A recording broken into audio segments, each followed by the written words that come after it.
Viewers, welcome to this reflection that we are having. Thank you very much, Reverend Chirinda, Felicidade Chirinda, retired minister of the Methodist of the Presbyterian Church in No, Mozambique. Presbyterian Church.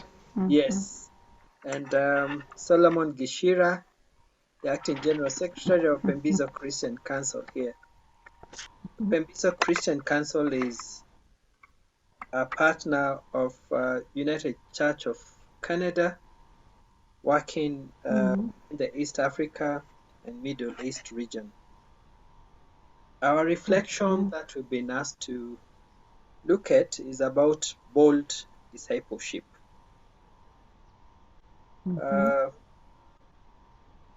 Maybe we can start by just examining what bold discipleship means with a few examples within our context of work and ministry.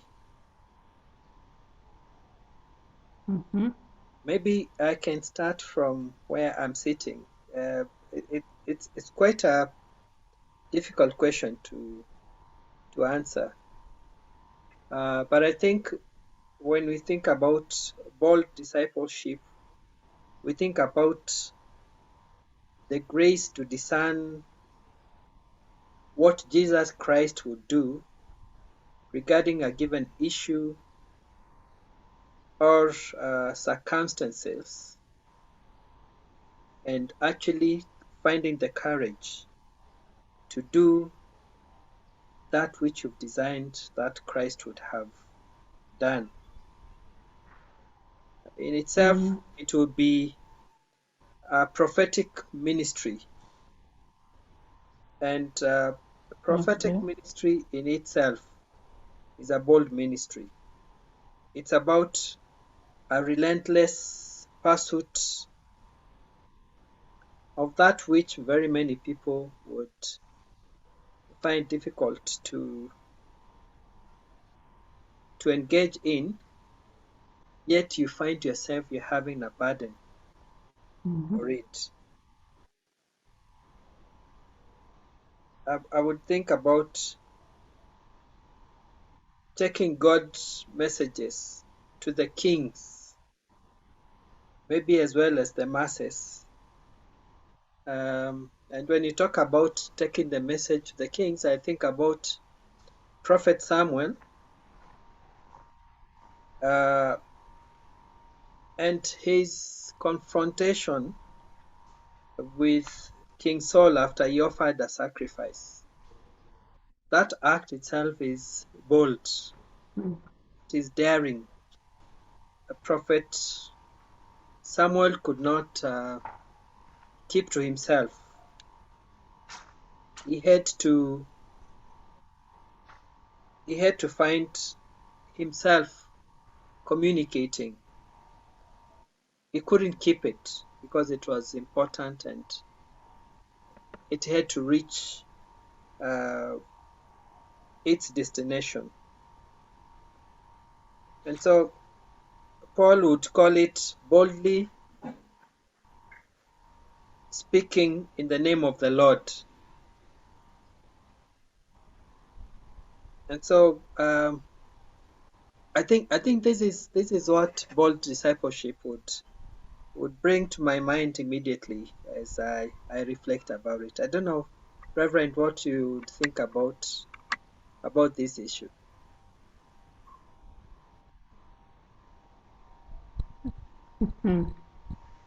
This morning, I was also looking to some books I have here, but I did not find exactly the meaning. But as you mentioned, but to add the word bold is always something that is the best. So I was thinking that it means that we have to do the best we can. Yes. Even in difficult situations, even if we are rejected, even if people don't understand. But those who will understand and accept to work with us will change after some time. They will change when they see that the way we are doing things and the way we are helping people to to feel as image of God, as people who are not rejected, can change the mindset of others, even Sure, of the leadership. sure. And this reminds us of the foundation of Pembizo Christian Council. You remember the speech by Archbishop Desmond Tutu at the International Symposium of AACC in 2012, Yeah, where interest, yes, I remember.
So Mm. just having that forum in itself, uh, and I believe you are a part of the very initial one that we had uh, with some young LGBTI people who are refugees and some of them who are Kenyans, and they were quite shocked that clergy was willing to listen, but two, also they felt that we did not understand their language and what they go through and their expressions. So there was a lot of disconnect. But I think gradually we have learned a lot, and gradually they have also learned a lot from our side. And that is the beauty of the conversation that we are looking at. Mm.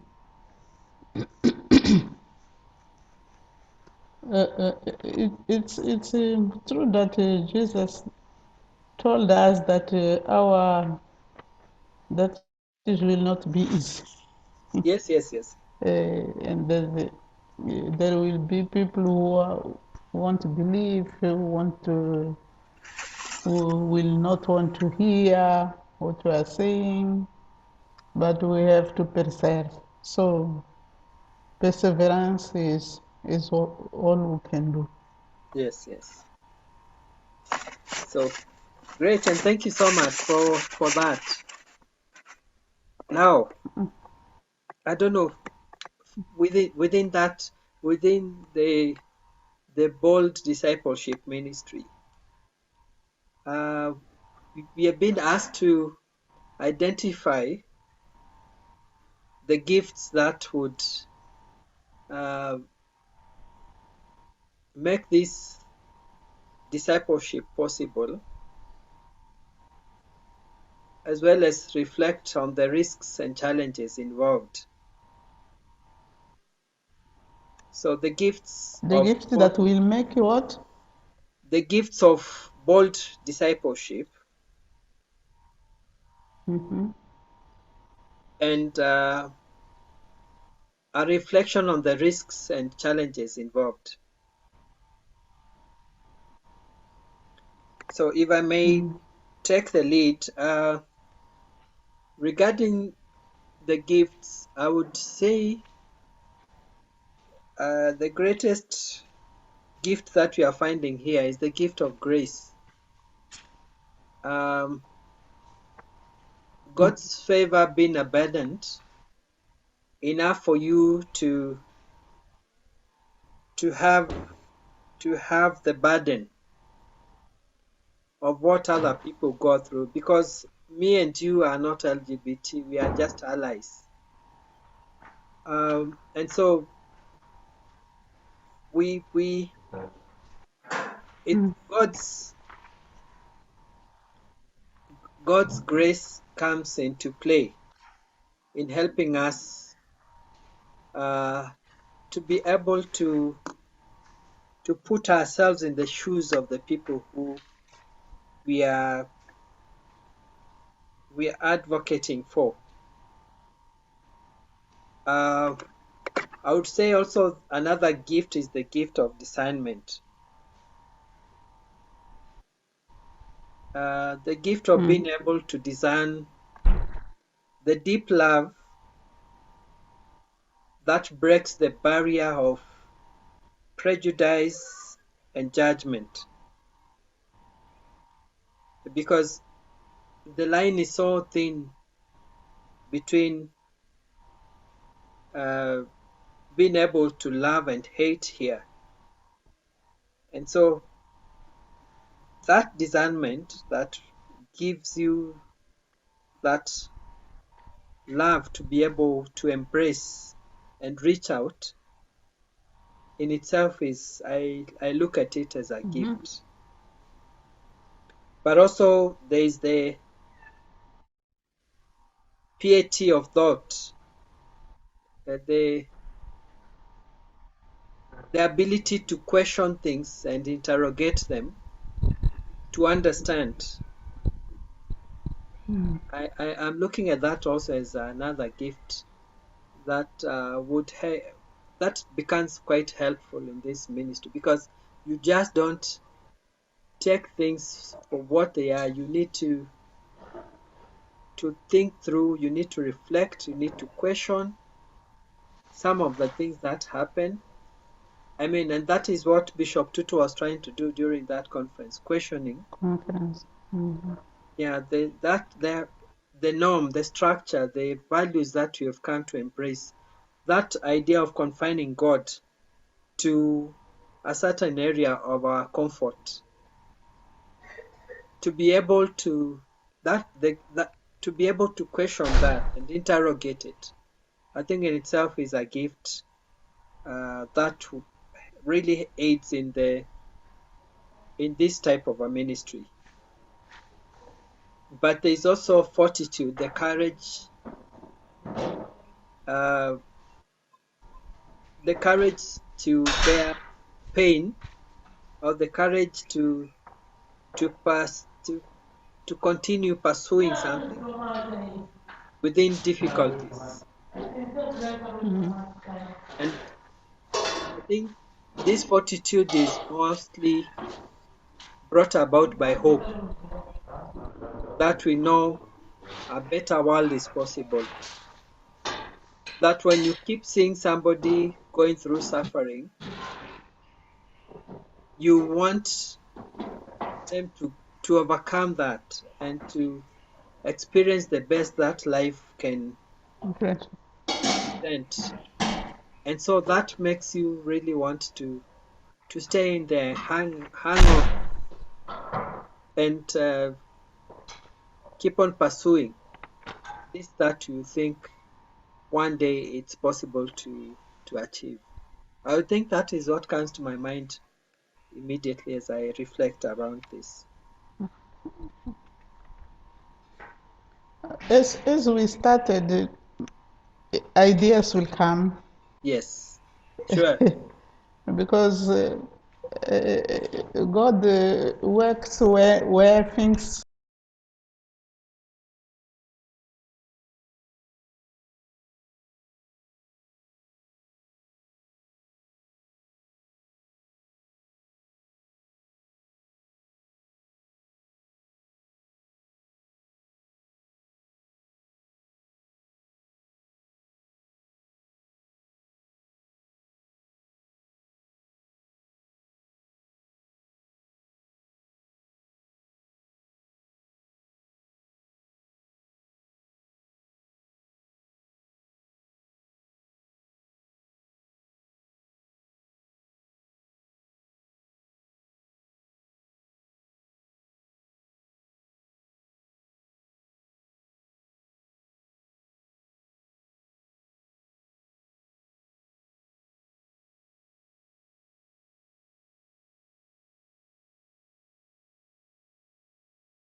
our our leaders were homosexuals, and we learned to to live with them. By the end, that minister confessed that he had colleagues who are homosexual. So why do Oh,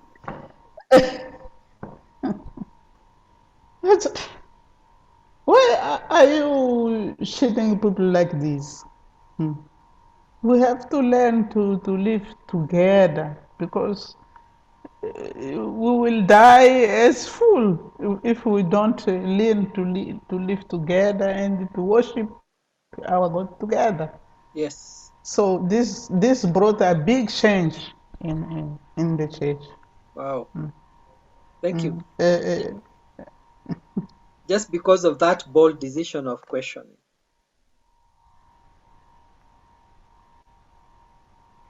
Reverend, Yes, yes.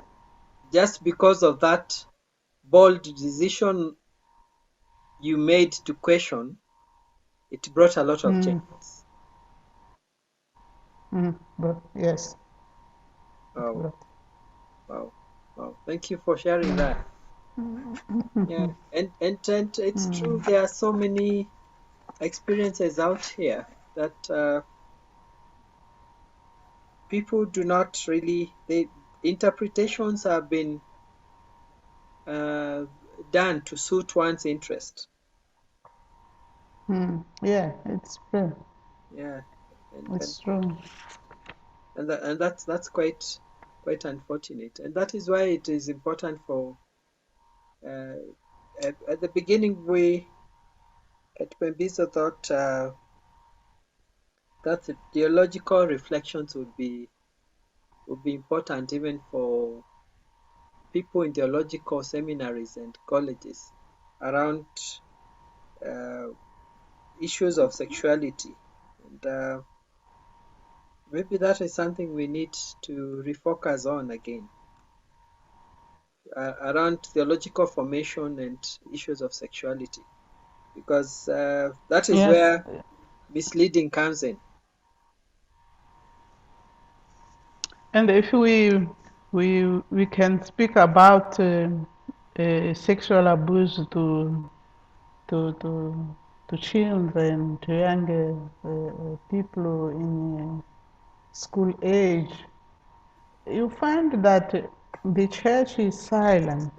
Yes, yes, yes, Is silent to what is happening because the church does not know how to deal with sexuality. yes, yes. Very true, very true. To a point that where uh, uh, most of the legal and even political directives that are given on issues of sexuality, when it's not conforming to the status quo, the church is either conforming to it or indifferent, just staying there like it doesn't exist, it doesn't bother it. Yet we know that within our congregations, these things are happening. Mm-hmm. Yeah, happening. Yeah, yeah, yeah. So Mm. very true. How the church leadership is prepared to address and converse around the issues of sexuality becomes quite important then. Yeah, I think that is you are missing the issue in the training. Mm, No one is ready to introduce mm, this matter in the seminaries. In the universities, we speak about this, but the majority of our ministers didn't go to the university, so they don't know how and approach it. to deal with these issues of. Yeah. Okay, okay, Reverend. Maybe we can move to the next Thank you issue. very much. the issue of solidarity in Yes. in bold discipleship. And most of this was being requested to be like a reflection for Pembizo, what allyship and solidarity means within this bold discipleship. And so my immediate answer to this would be that for Pembizo, why we do what we do is because we are just accepting Christ's invitation to partake in his mission of abundant life. If you recall the story of Lazarus, you know, Jesus could have rolled the stone for himself and called forth Lazarus back to life, but he wanted to involve the multitude in the resurrection, in the whole scenario of resurrection, and so he involved them in rolling out the stone. He invited them to come and partake in that and roll out the stone. And so we think for Pembizo, the solidarity that we are having here, or us being allies, we are not doing anyone a favor. We are not doing LGBT people a favor. We are not doing God a favor, because the mission of Christ will be accomplished with or without our participation. And so we are just responding and accepting the call for all of us to come in and partake in his mission. I would say the challenge here is the narrow definition again that prescribes areas within which God can be found or can be confined. If you recall the saying by Professor John Beatty that Africans are notoriously religious, I think he also left another aspect that says Africans are also notoriously patriarchal. So if the Christianity was brought to us from that perspective, where it is very patriarchal in nature, and the way it has been presented to us, and the way it was received, and whoever received it for us here. And so anything in the Bible that seems to question patriarchy is quite discomforting. And anyone who tries to question that is judged very harshly. Part of the most dominant section of the church in Africa today is very unresponsive or indifferent to the issue of patriarchy. If anything, it perpetuates it. It tends to perpetuate that.